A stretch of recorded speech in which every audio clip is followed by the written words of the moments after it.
Salve María, el podcast católico en español de los Heraldos del Evangelio.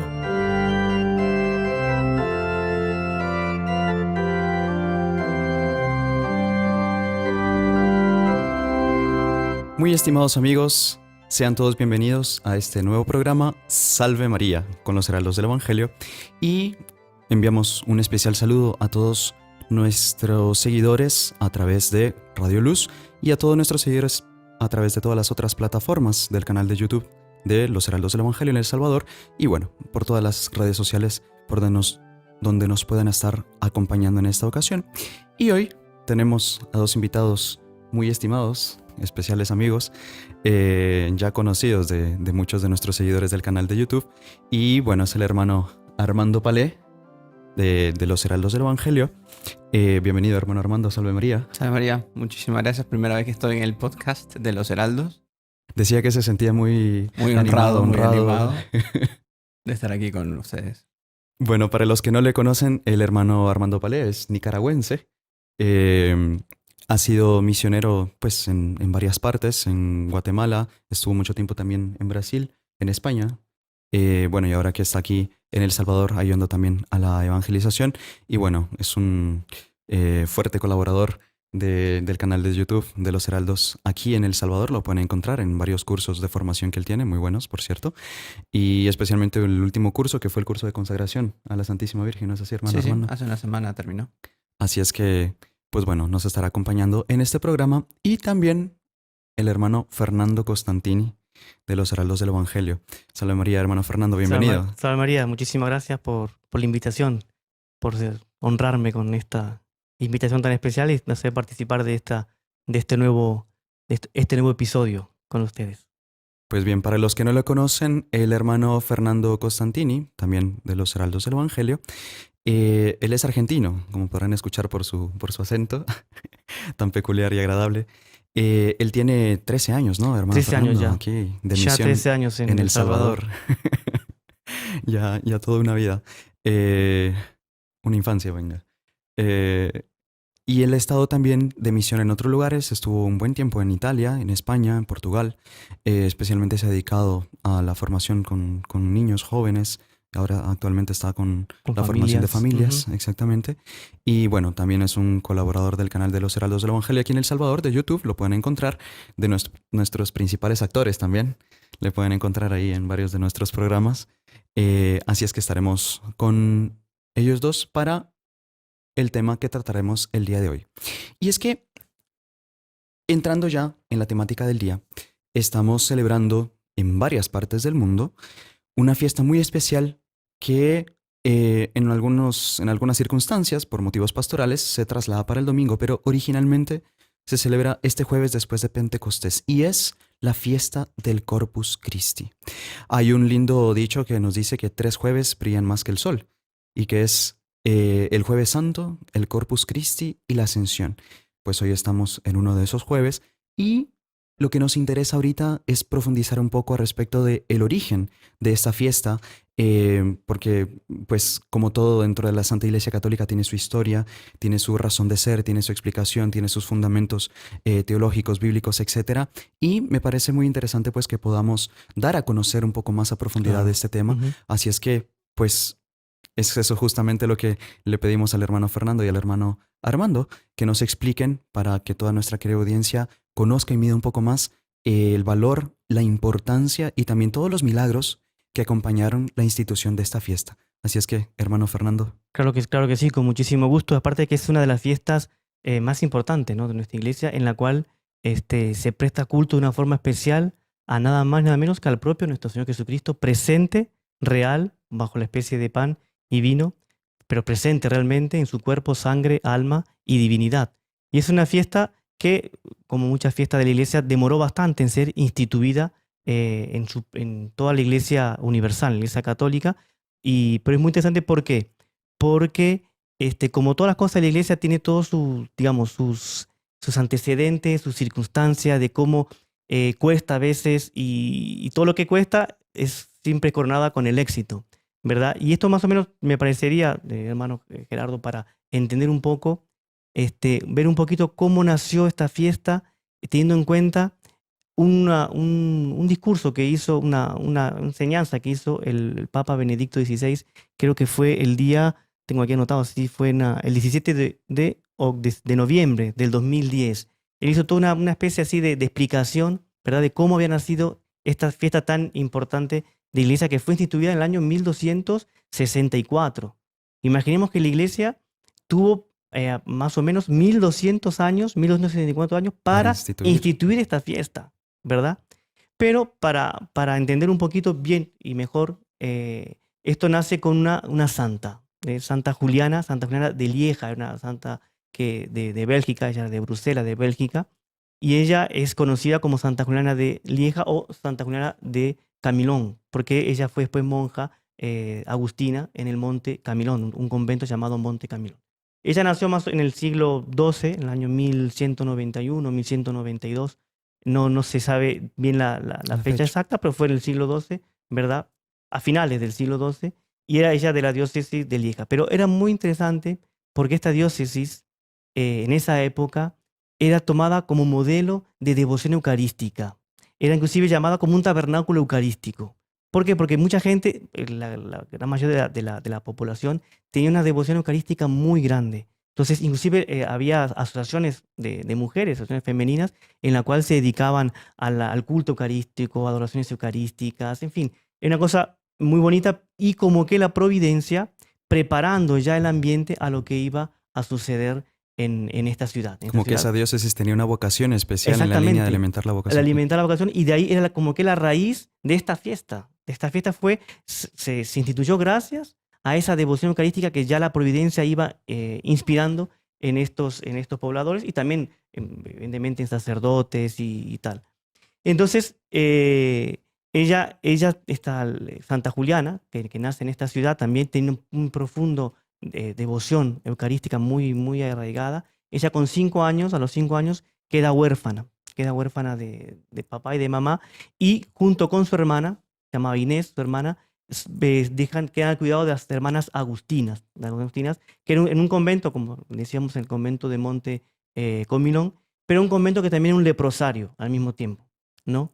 Pero ella era una niña fuera de lo común, era muy piadosa, tenía muchísima devoción a Nuestra Señora, a la Eucaristía. Ella enseguida comenzó a brillar, ¿verdad?, en su piedad.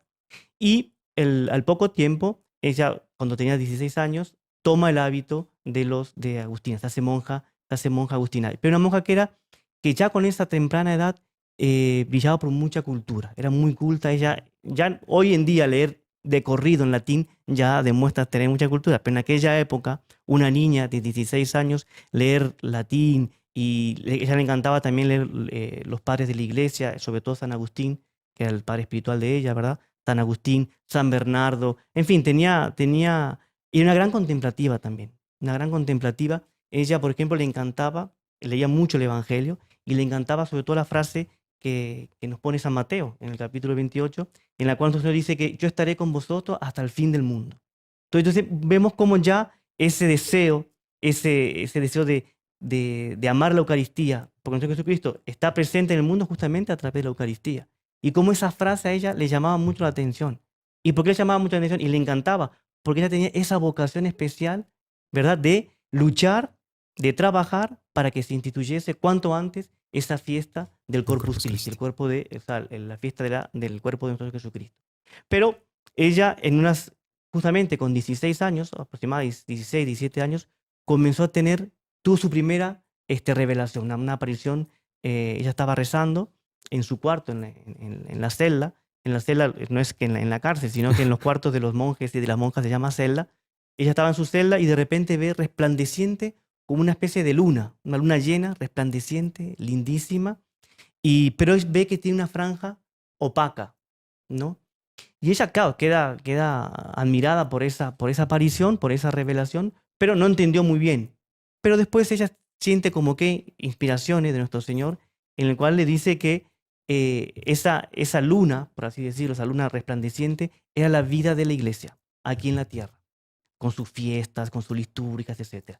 Y esa franja opaca era una fiesta que estaba haciendo falta en la iglesia. Y ella entendió inmediatamente que era justamente una fiesta dedicada a nuestro Señor Jesucristo, sobre todo al cuerpo, sangre y alma, y al Corpus Christi. Estaba una fiesta que faltaba en la iglesia, porque había muchas fiestas, pero faltaba esa fiesta en especial. Claro, no es que no se le tuviese devoción a la Eucaristía, digamos, No, y sino se le que era tenía mucho, inclusive Ujú. ahí en Lieja se le tenía muchísima devoción, pero no había una fiesta específica para prestar culto a nuestro Señor Jesucristo como bajo las especies de presente la en las- Eucaristía, Ujú. ¿no?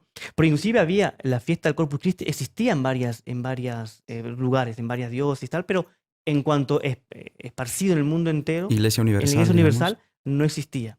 Inclusive, bueno, ¿qué pasa? Que ahí ella también sintió la inspiración, y esto es muy importante, sintió la inspiración de que ella tenía que trabajar mucho en ese sentido, de conseguir que se instituyese en la iglesia esa fiesta.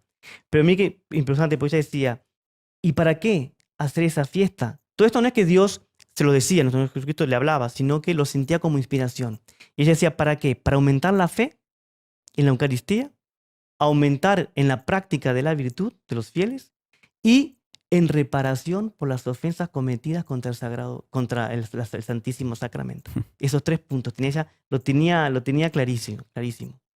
En ese aspecto también es interesante, hablando como habla de la presencia real, que para nosotros los católicos la Eucaristía es presencia real, no es un símbolo. Ujú. Yo puedo tener un crucifijo en mi cuarto que me recuerda a nuestro Señor Jesucristo. No es una presencia real, es un símbolo. En cambio, la Eucaristía para nosotros los católicos no es un símbolo, es Jesús en cuerpo, sangre, alma y divinidad. Yo creo que es algo importante como católicos nosotros pues siempre recordar que Jesús está con nosotros. Jesús prometió estar con nosotros hasta el fin de los tiempos. Y esa presencia se hace de una forma más palpable a través de la Eucaristía, ¿no?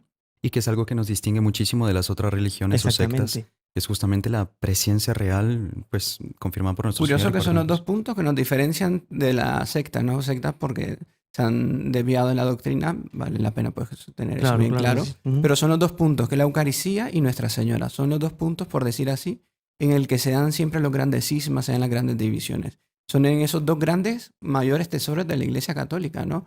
Que es la Eucaristía y María Santísima. Exactamente. Y después que esta fiesta es una fiesta tan especial porque como decíamos, hay otras fiestas que conmemoran un hecho de un santo, etc. Pero esto aquí no es el propio Dios, estamos festejando al propio Dios, pero presente realmente.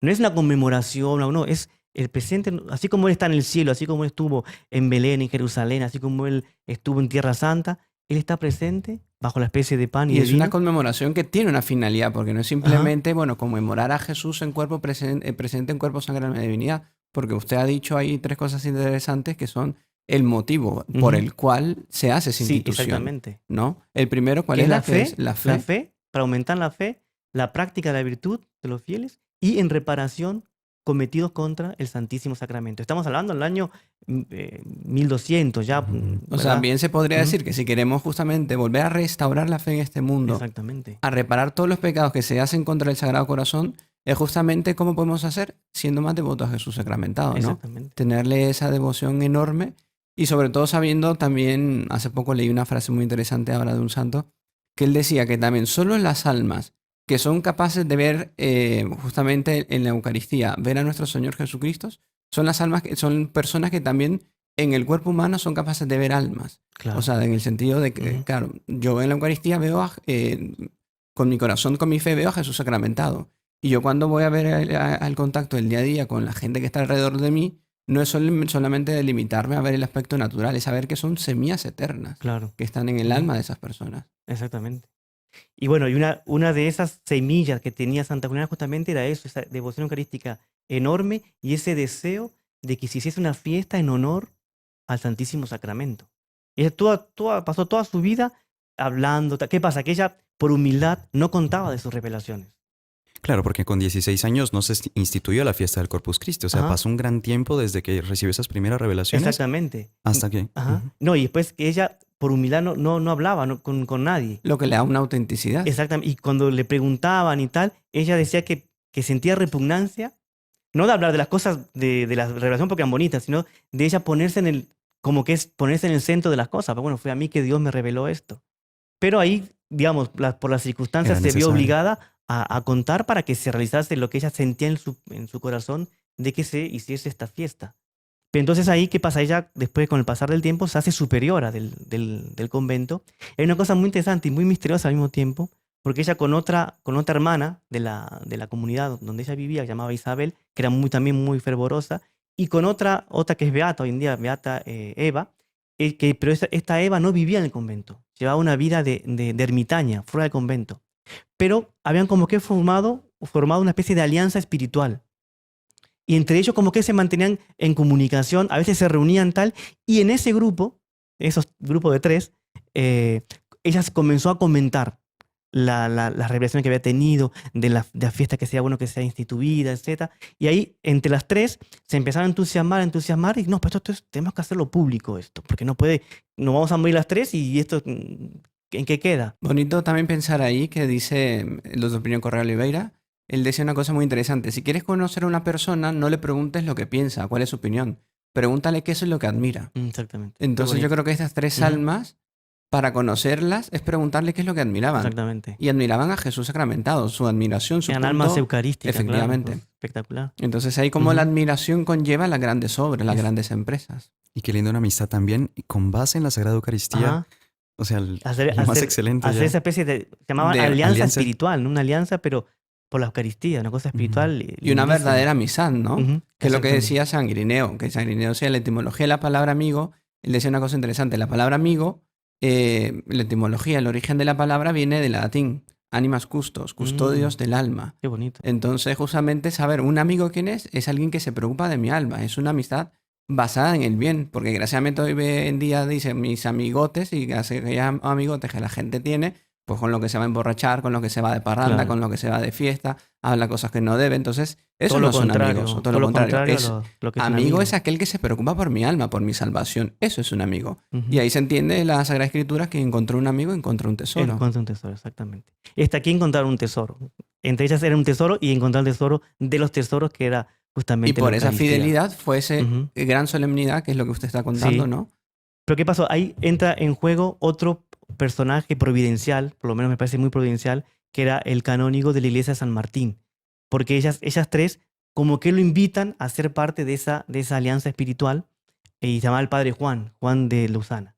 Y él también, escuchando lo que le decía Santa Juliana, queda encantado, y entonces él dice, no, pero esto tenemos que hacerlo público. Entonces, ¿qué hizo él, este padre Juan? El padre Juan agarró un grupo de teólogos eminentes, ¿verdad? De ahí, sabiondos, muy virtuosos, y comenzó a comentar lo que le comentaba Santa Juliana, de esto, lo otro, la visión que tenía, la Eucaristía, etc. Y los teólogos dieron un parecer favorable, que no, qué interesante, tal, pero hasta que se fue difundiendo eso y llegó a los oídos al obispo de Lieja, que era Roberto de Turrot. El obispo también se entusiasmó y dijo, no, entonces vamos a instituir la ceremonia del Corpus Christi, la fiesta del Corpus Christi, pero solo En su diócesis. en su diócesis, circunscrita solo en su diócesis. Pero otros obispos de Bélgica, a ejemplo de Roberto, del obispo Roberto, Replicaron en las suyas. exactamente. Entonces ahí que se comenzó, por lo menos en varias diócesis, a festejar el Corpus Christi. O sea, que una nace vez, de una forma Ujú. orgánica, De ¿no? una forma No fue orgánica, impuesta. exactamente. Uno puede decir, no, que la iglesia lo impuso, que la iglesia... No. Es por el amor, fidelidad de un pueblo pequeño que a modo de Contagio. contagio, Sí, pero sí. un santo contagio, Fue un contagio, exactamente. va Por justamente ósmosis, lo que ujú. le da una fuerza y una autenticidad, porque la gente a veces, la gente que ataca a la religión católica dice, no, es que ahí te imponen las cosas. Entonces, esto es un ejemplo de ver cómo la iglesia en ningún momento lo ha impuesto. Claro. Comenzó con 3 almas fieles, después en una diócesis, después en otras ciudades, hasta que fue de una forma ya universal, ¿no? Impresionante. Pero sabe que ahí, bueno, como suele suceder con los santos, ¿no? Ahí a Santa Juliana la comienzan en el propio convento a verla mal. O sea, persecución, incomprensiones y tal, envidias, ¿no? Porque a veces pasa eso, cuando hay un alma muy santa, muy justa, hay 2 movimientos, o de admiración, como es el caso aquí de la beata Eva e Isabel y el padre Juan, y inclusive el obispo Roberto, Que hace una admiraron y se comisión. unieron, o antipatía. Y entonces, y a veces el partido de la antipatía es mayoritario. Sí, Entonces- no recuerdo eso en el Evangelio, ¿no? Que los hijos de las tinieblas son más astutos, ¿no? Exactamente. Y lo que le da una autenticidad también justamente el lado de la La persecución. persecución, exactamente. Una tonalidad que siempre está en aquellas almas llamadas a una gran misión, han sido pues siempre perseguidas, ¿no? Los fundadores en sus congregaciones, infinidad de personas que han tenido una misión tan grande y esas personas, que justamente lo que es el Padre Pío, si no tienes ningún ataque y todo se está yendo bien, vas por el camino del Pues demonio. exactamente. Porque El demonio, justamente si estás teniendo problemas es porque no estás del partido del demonio. como decías también Santo Cura de Ars, si no te tropiezas con el demonio es porque estás caminando a la par. Efectivamente. Entonces, ahí, pero bueno, aparte porque el demonio en este caso tenía mucho interés de que esa fiesta no se hiciese. Entonces comenzó un montón de persecuciones y tan fuerte fue así que ella, con otras hermanas de la misma comunidad, deciden salir del convento y estuvieron durante 10 años, por así decir, yendo de convento en convento, viviendo en clausura, viviendo, digamos, pero viviendo su vida en conventos diferentes, de otras órdenes religiosas y tal. Pero en donde ellas iban, estas monjas, digamos, junto con Santa Juliana, a donde iban, eran un ejemplo de virtud, ejemplo de piedad, ejemplo de oración, ejemplo de adoración al Santísimo. Y ella comentando todo. Sobre todo de paciencia, porque tanto tiempo que tenían eso, porque si son 10 años, Y ella con el deseo. la Ajá, perseverancia. y ella con el deseo en su corazón de cuanto antes hiciese esta fiesta del Corpus Christi, ¿no? Pero son todos los meandros Vaivenes. que tiene que Días y pasar el días. río, ¿verdad? Hasta llegar a desembocar en el mar magnífico, ¿no? Entonces ella tuvo que pasar por todas esas. Pero curiosamente ella muere fuera de su convento, muere en un convento, en una celda, como decíamos, una celda no es la cárcel, sino en el cuarto del convento, en el año 1258. Y la fiesta fue instituida en el año 1264. O Por sea, tanto- muere 6 años antes o sea, ella murió Sin ver, sin ver lo que ella siempre soñó en toda su vida. ¿Y cuántos fundadores, cuántas personas santas mueren sin ver aquello. realizado aquello por lo cual ellos soñaron toda su vida?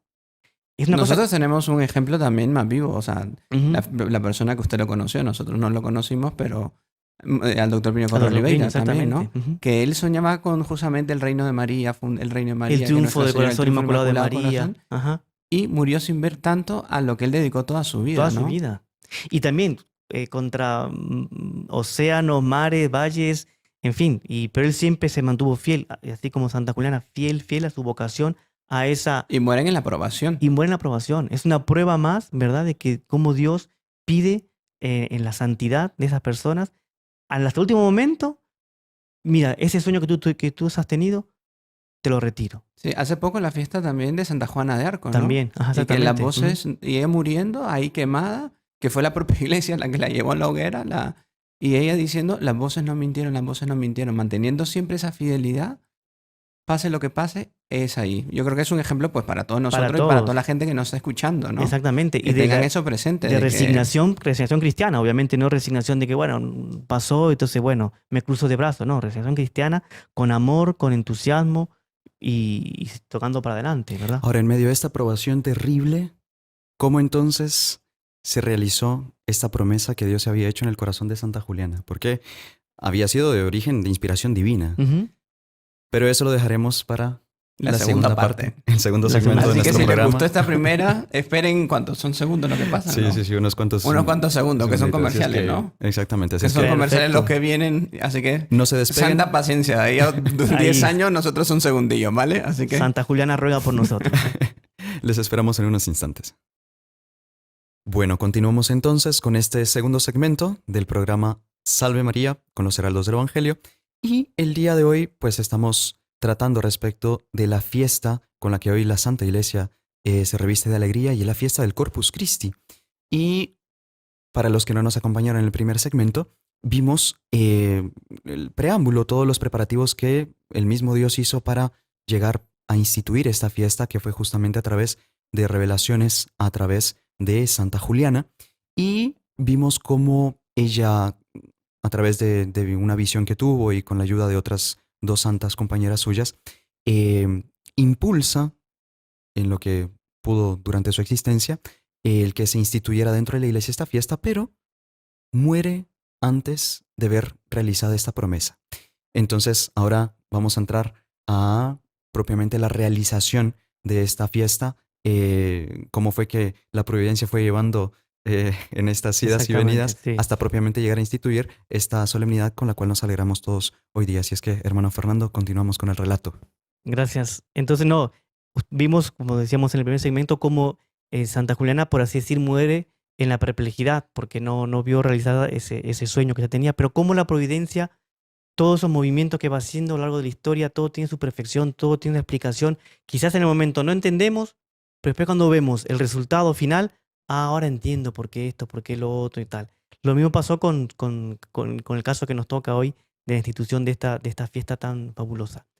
Bueno, pero Santa Juliana cuando murió, una cosa bonita, que ella le llevaba el Santísimo Sacramento.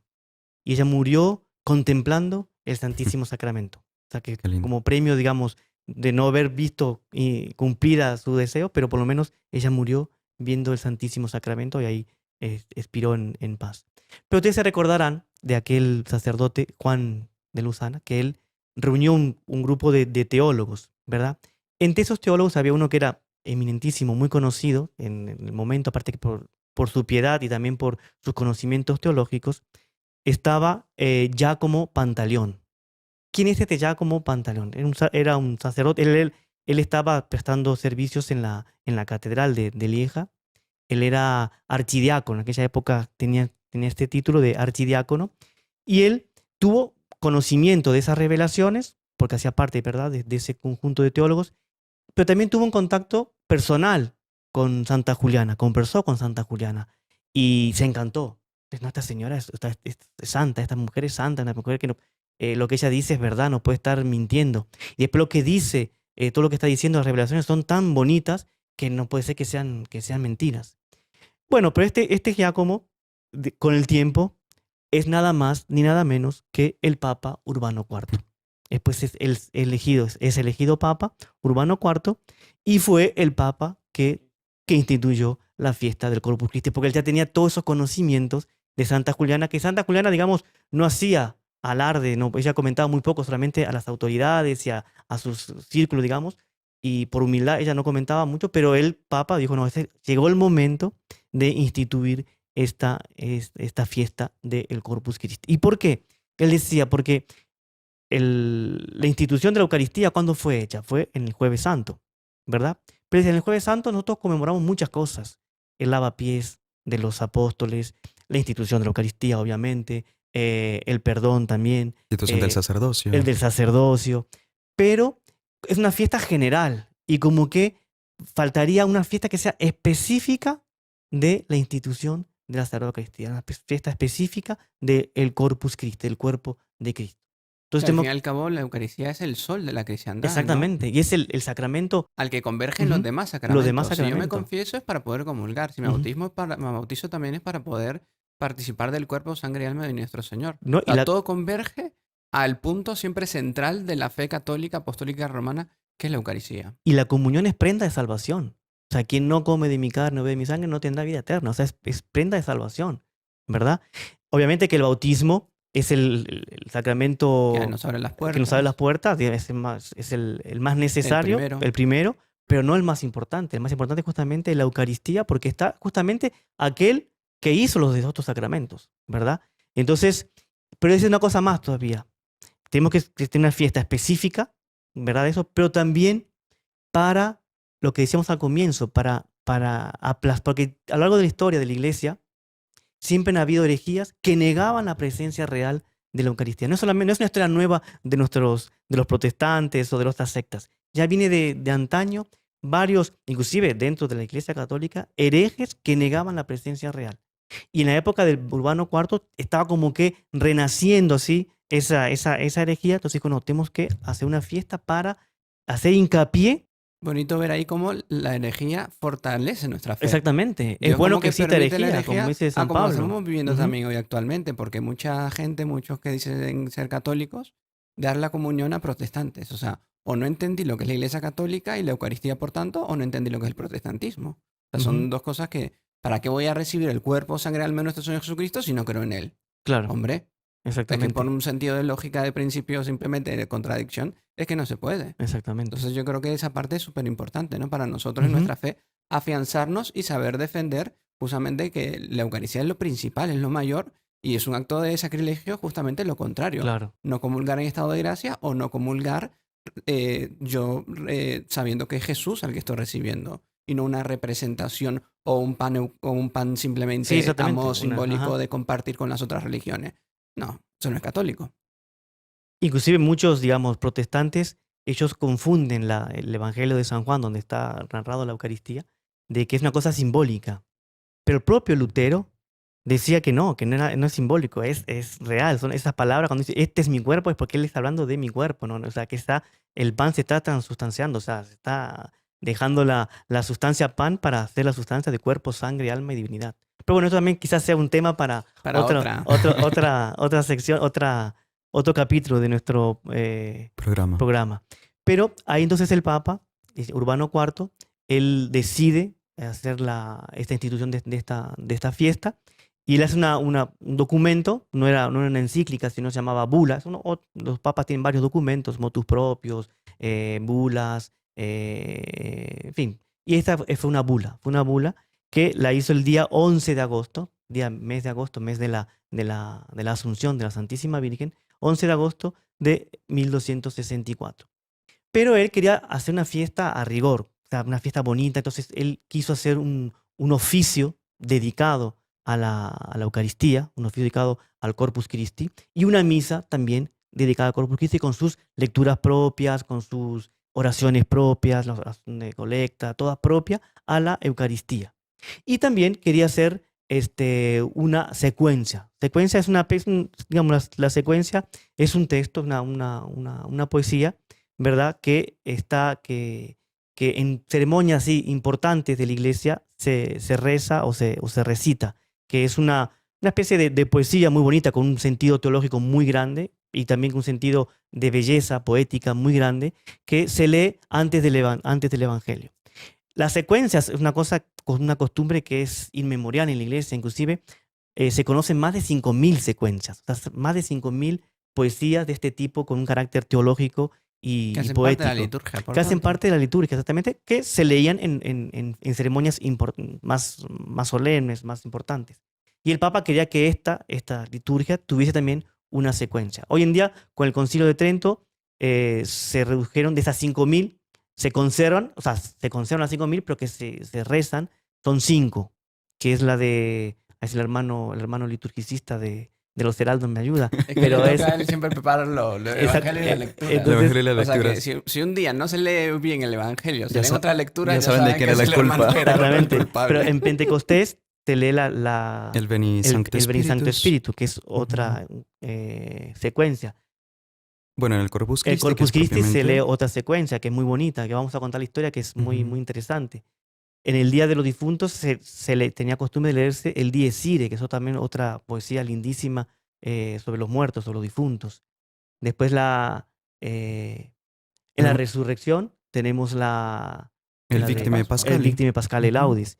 Y en algunas fiestas de Nuestra Señora, sobre todo la fiesta de la Madre Dolorosa, se reza el Stabat Mater, ¿no? La madre que estaba a los pies de la cruz. Bueno, entonces el Papa también quería que esta misa tuviese también como solemnidad, sea adornada también con una secuencia. Entonces él llamó a los teólogos más ilustres de Europa, ya sea por su ciencia como por su santidad.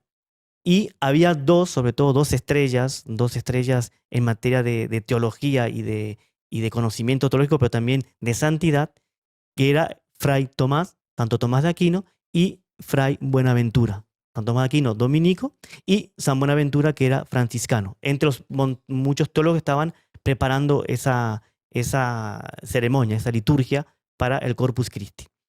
Y entonces el Papa los reunió. El Papa en ese entonces estaba en Orvieto. Orvieto es una ciudad del noreste de Italia, del Adriático, si no me engaño. Es una ciudad lindísima, tiene una catedral espectacular, una catedral gótica medieval, que la fachada es la historia de Nuestra Señora, pero hecha con mosaicos.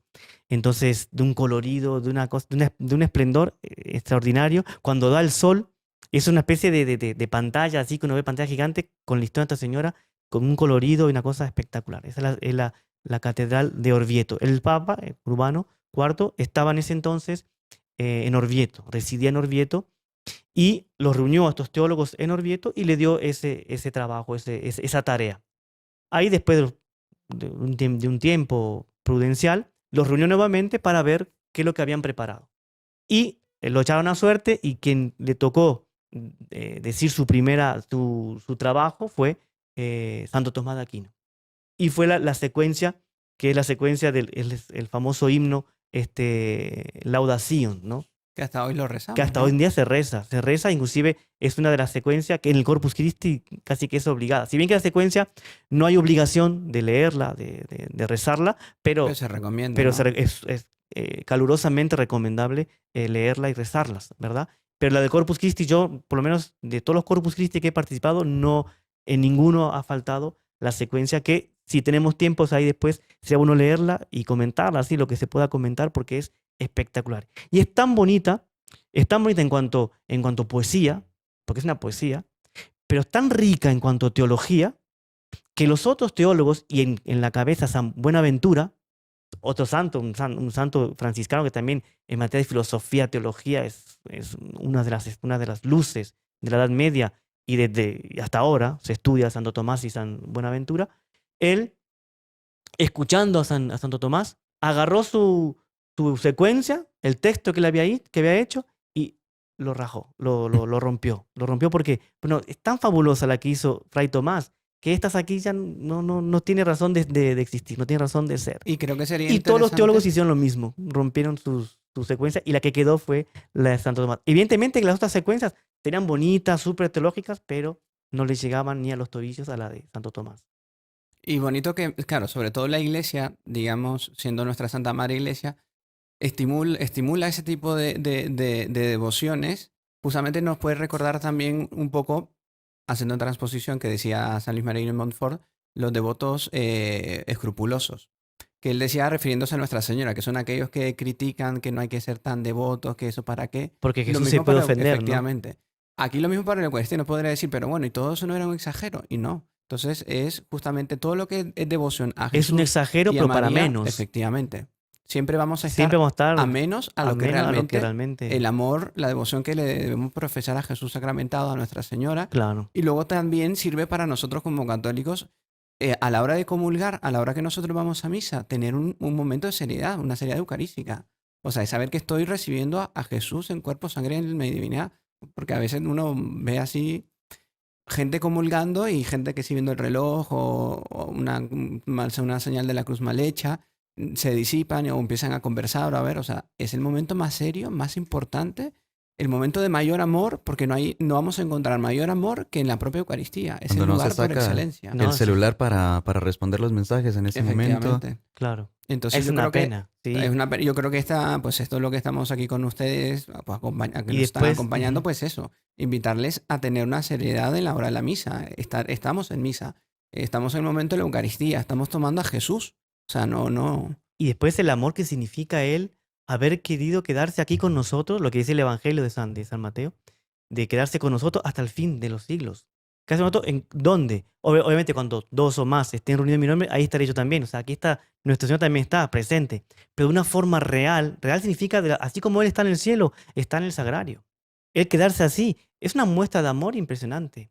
Una cosa que el otro día estaba leyendo que me pareció espectacular, lindísimo, de San Pedro Julián de Aymar, que fue este es el fundador de los sacramentinos, que justamente es una orden religiosa que está como carisma especial, fundamental, es el culto al Santísimo Sacramento. Entonces, claro, San Pedro Julián de Aymar, como fundador de esa orden, él tenía una devoción a la Eucaristía increíble. Y él decía una cosa muy bonita, a ver si me recuerdo con mis palabras, pero él decía que un Dios se haga hombre y muera por nosotros es un amor impresionante, pero hasta que es comprensible. Pero claro, él hizo al hombre, el hombre falló, bueno, no importa, yo voy a solucionar ese problema que el hombre hizo, voy a reparar el pecado que el hombre hizo. O sea, es una muestra de amor impresionante, pero es comprensible. Ahora, que ese mismo Dios se hace hombre, muera por nosotros en la cruz, entre dos ladrones, como un vulgar ladrón, ya se comprende menos, pero es comprensible porque, bueno, el amor lo llevó hasta ahí.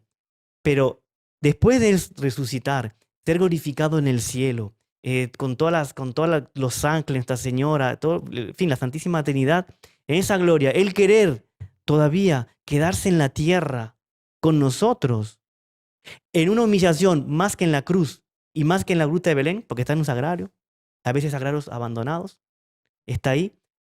Eso es una muestra de amor que es incomprensible, que tenemos que hacer un esfuerzo enorme para bonito. poder comprender. Es Y un amor subrayar lo que usted incomprensible. dice, sagrarios abandonados, ¿no? Desgraciadamente, a pesar de la pandemia, de todo esto, vemos cómo los centros comerciales de otros lugares están llenos y vamos a ver el sagrario, vamos a ver dónde ponen el Exactamente. Santísimo Y y teniendo aquello la pocas posibilidad, almas, y ¿no? teniendo posibilidad. Entonces, también puedes invitarles ¿no? a la gente que nos está oyendo, que nos está acompañando, justamente a que sean devotos a Jesús sacramentado y que con este programa, pues a la hora de ir a comulgar, que se recuerden de todo esto, ¿no? Que creo que es importante. Y que también, pues, vayan a visitar a Jesús sacramentado. O sea, Él nos está ahí esperando. Como, desgraciadamente, incluso entre los propios católicos se pone de moda, que creo que ustedes iban a hacer también un programa sobre estas cosas chinas, ¿cómo se llaman? El yoga. El yoga. Sí, sí. Entonces, para trascender, para conectarse. Es una sorpresa, pero bueno. Sí, era una sorpresa, pero bueno. Ya la adelanté, ¿no? Perdón. No, Pero no pasa bueno. nada. Pues entonces, ¿cómo un católico se va a poner a hacer yoga? Son cosas diferentes a nuestra fe, diferentes a nuestros principios. Si para un católico, para trascender, es simplemente ir a Jesús sacramentado. Claro. Nada como simplemente arrodillarse sin posiciones raras, ni mucho menos, y ya estar delante de Jesús, ¿no? Sí. Bueno, para terminar, porque tengo miedo que se nos acabe el tiempo, pero es que cómo terminó el asunto de la institución de esta fiesta que animó al Papa Urbano IV. Él estaba en Orvieto, cerca de Orvieto hay una ciudad que se llama Bolsena y que es uno de los milagros eucarísticos uno de los más grandes de la historia de la Iglesia, de nuestra religión, este milagro de Bolsena. ¿Cómo fue el milagro de Bolsena? El milagro eucarístico de Bolsena. ¿Por qué les comento esto? Porque fue una de las cosas que el Papa lo animó a ya instituir. Porque el milagro eucarístico, está todo este tema de la Eucaristía, no sé qué. Un milagro, no, esto es señal de la providencia que hay que instituir cuanto antes esta ceremonia, esta fiesta. Entonces había un sacerdote muy bueno, muy piadoso, que era de la Bohemia, se llamaba Pedro de Praga, y él quiso tener una audiencia con el Papa, que estaba justamente en Orvieto. Ahí tuvo una audiencia con el Papa y después estaba volviendo para Praga, para Bohemia. Y ahí él pasó por Bolsena, que es una ciudad que queda muy cerca de Orvieto, y celebró una Santa Misa, pero él estaba lamentablemente pasando por una tentación de fe y tal, y él no creía, pero hacía mucho esfuerzo para creer en la presencia real de la Eucaristía. Y entonces ahí él, celebrando la misa, en el momento de elevar la hostia, el pan consagrado, ahí comenzó a gotear sangre y manchó el corporal con varias gotas de sangre. Y ahí eso, claro, imagínense, el sacerdote quedó ahí, tocado por la gracia y comenzó a llorar, la misa la gente que estaba en la misa, ¿qué está pasando? Que la misa no termina, no termina de consagrar, claro, estaba emocionado, tal. Al final, para hacerla corta, él terminó la misa, tal, y se corrió la voz de que había pasado ese milagro eucarístico en Bolsena. Entonces, el Papa Urbano IV mandó a llamar esa reliquia. Entonces la doblaron así en cuatro. Es un corporal que hasta hoy en día se puede adorar en la Catedral de Orvieto, porque está en un altar así. En días específicos, no es que todos los días se expone. Este servidor tuvo la gracia de poder estar delante de ese corporal y se ve clarísimamente las manchas de sangre.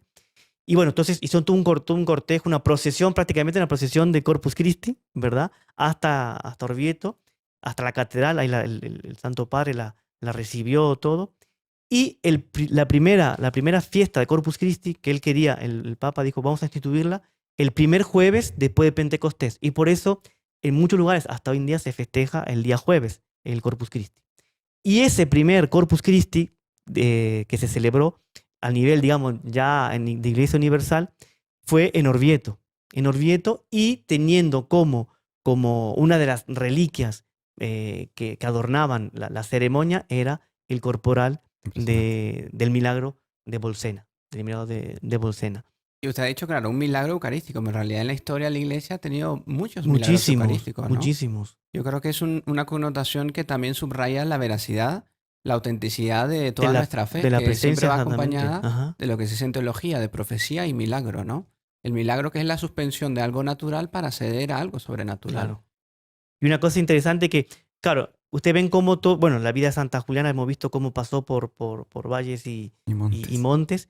Y esta fiesta que fue instituida ya demoró en expandirse en la Iglesia Universal. Cuando falleció Urbano IV, cuando él falleció, ya la fiesta existía si bien que estaba autorizada a nivel de la Iglesia Universal, pero no se festejaba. No es como hoy en día que, ¿verdad? Uno manda un correo electrónico, un WhatsApp, no sé. En esa época demoraba en llegar las noticias. Entonces, cuando él falleció, ya en Francia, en parte de Alemania, en parte de Italia, no toda Italia, en parte de Italia, ya se comenzaba a festejar el día de Corpus Christi con toda su solemnidad.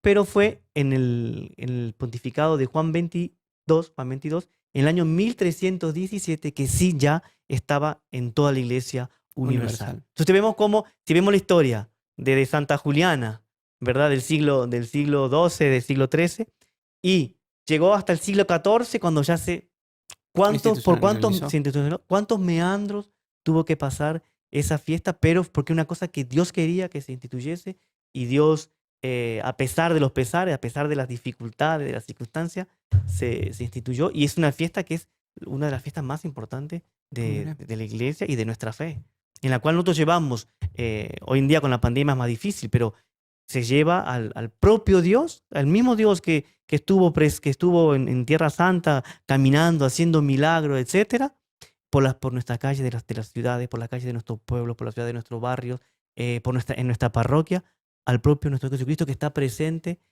así como está en el cielo, así como estuvo en Tierra Santa, está presente realmente en la Sagrada Eucaristía, en cuerpo, sangre, alma y divinidad. Desde luego es un tema maravilloso, ¿no? Es maravilloso y es súper fascinante y muy vasto. Da para hacer muchísimos podcasts más. Muchísimo. Sí.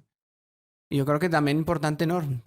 También decía, en una homilía Monseñor Juan, que nuestro fundador le decía, el sagrario preferido de Dios eres tú, ¿no? O sea que lo adoramos en varios sagrarios, pero recordemos que el sagrario preferido, que Dios prefiere la casa, más donde Él prefiere estar, es nuestra alma, es nuestro corazón cuando comulgamos. Entonces yo creo que es pedir esa piedad, esa devoción, ese hambre eucarístico, ¿no? Exactamente. Tener hambre de decir, Dios mío, te quiero comulgar, quiero recibir tu cuerpo, tu sangre, tu alma, tu divinidad. Tener un amor profundamente eucarístico, ¿no? Evidentemente que este programa no serviría para nada si no aumentamos nuestra devoción a la Eucaristía. No, claro que la finalidad, claro, porque es bonito aquí, saber la historia, todos los datos que se ha dado, pero sobre todo después que nos lleve exactamente a tener una devoción eucarística impresionante. No sé si, hermano, tenemos 2 segundos para una cosita que... Sí, ya estamos en el último minuto. No nos va a volver a inventar, hermano Gerardo. Hemos tardado mucho hablando, ¿no? No, al contrario, esto ha sido sumamente ameno. Que sí, que lo más importante, lo más bonito es eso, de que esto sirva para que nuestra devoción eucarística crezca. No digo cada día, sino cada segundo. Exactamente. Y realmente quede esto como incentivo para toda nuestra querida audiencia, como bien decían aquí nuestros estimados panelistas, que para nosotros debe ser punto de honra la devoción eucarística, buscar a nuestro Señor siempre que se pueda. Voy en el carro, paso delante de una iglesia, parar 10 minutitos, 5 minutitos que sea, para hacer una breve visita eucarística, que ya en ese momento nuestro Señor tiene gracias especiales reservadas para esa visita justamente. Y bueno, sobra decirlo, pero jamás de los jamases, pase lo que pase, acercarnos a recibir indignamente este augusto sacramento. Porque así como hemos contemplado grandes milagros, y bueno, yo creo que podríamos hacer otro programa solo de milagros eucarísticos, que antes de ya invitados para eso. Con mucho gusto, porque eso es impresionante. Es sumamente bonito y alimenta mucho esta devoción y esta fe en el Santísimo Sacramento.